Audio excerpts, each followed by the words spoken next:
Suara Metro Indonesia.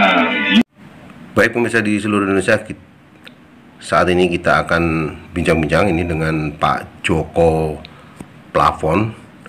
Beliau adalah ahli di bidang membuat plafon, baik PVC maupun gypsum.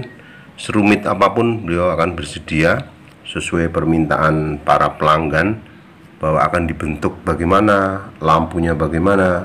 Ini nanti akan diberikan suatu kepuasan dari Pak Joko sesuai permintaan para pelanggan, baik bentuknya bagaimana. Nanti tinggal bicara dengan Pak Joko dan langsung akan dibuatkan, pemirsa.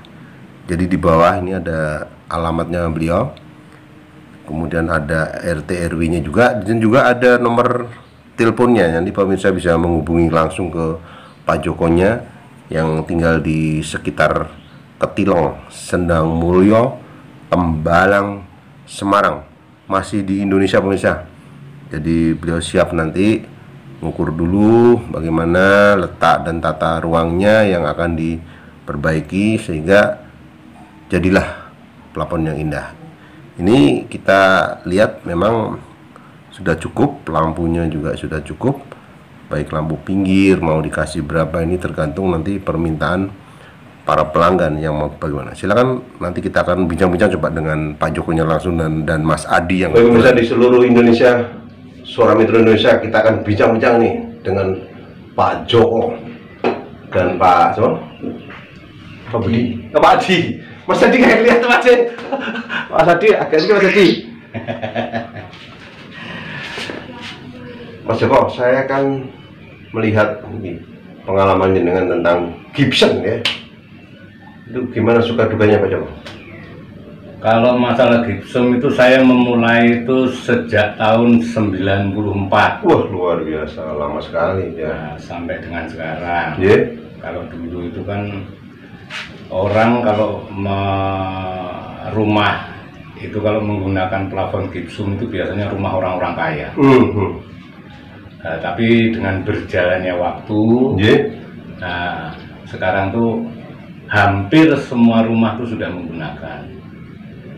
Ya, kelebihannya daripada plafon gypsum itu, ya kenyataannya dari dulu sampai dengan sekarang tuh tetap masih nggak ketinggalan zaman. Walaupun ada jenis-jenis plafon yang lain yang keluaran terbaru, misalnya Sunda plafon ataupun PVC, tapi keberadaan gypsum itu tetap masih bisa bertahan dan belum tergeserkan sampai dengan saat ini.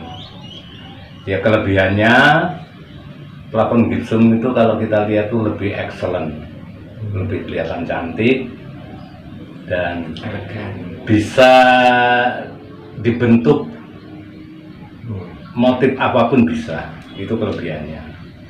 Ya, kalau kekurangannya sih yang jelas pasti itu ya nggak bisa kena air.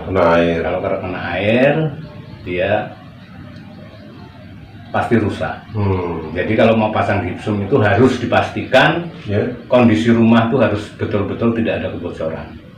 Itu ya. Itu.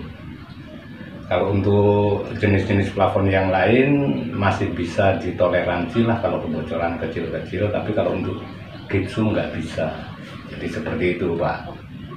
Mas Adi punya pengalaman Mas Adi tentang gypsum atau tentang plafon?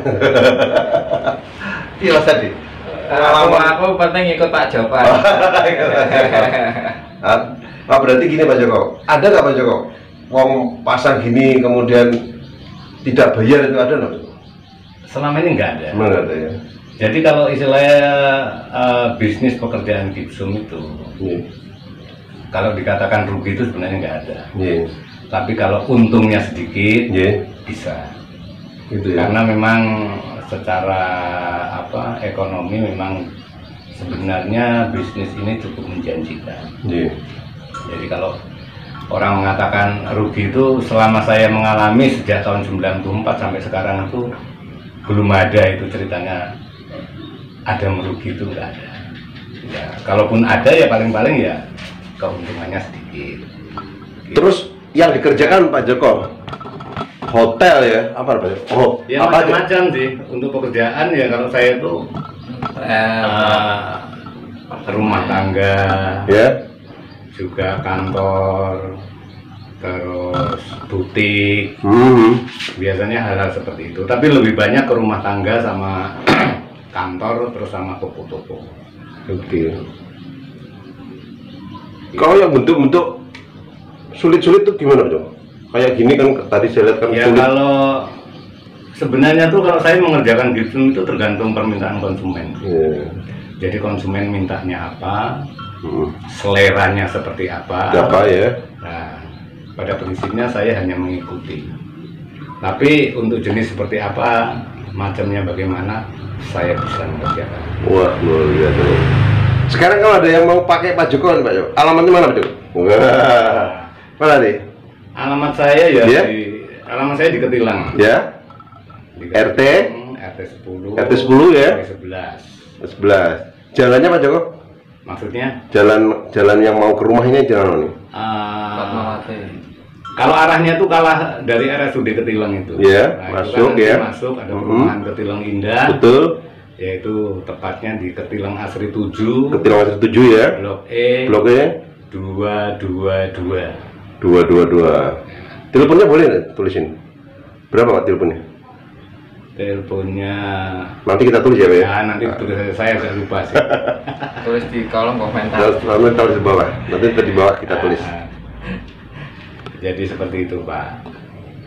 Baik pemirsa di seluruh Indonesia, jadi nanti teman-teman saudara-saudara kita di luar sana yang mau pesen apa namanya Gibson ya? Iya. Gibson plafon ya? Gibson, Plafon Gibson, PVC, PVC, pokoknya yang berhubungan dengan plafon bisa menghubungi saya. bisa menghubungi Pak Joko. Alamatnya tadi udah ya. Ya. Nanti kalau kurang jelas nanti telepon dulu. Teleponnya nanti kita buatkan. Oke, siap. Baik, terima kasih pemirsa di seluruh Indonesia. Jangan lupa ikuti terus perjalanan Suara Metro Indonesia. Baik berita-berita tentang pengajian, perkantoran maupun religi. Terima kasih Pak Joko. Oke, sama-sama. Terima kasih Mas Adi. Ini Mas Adi. Terima kasih pemirsa yang sudah menyaksikan dari awal sampai akhir. Jangan lupa share, komen, dan jika ada yang ingin memasang silahkan hubungi langsung dengan telepon Pak Joko atau ke telepon redaksi. Nanti kita sampaikan ke beliaunya yang selalu siap melayani kepuasan para pelanggan.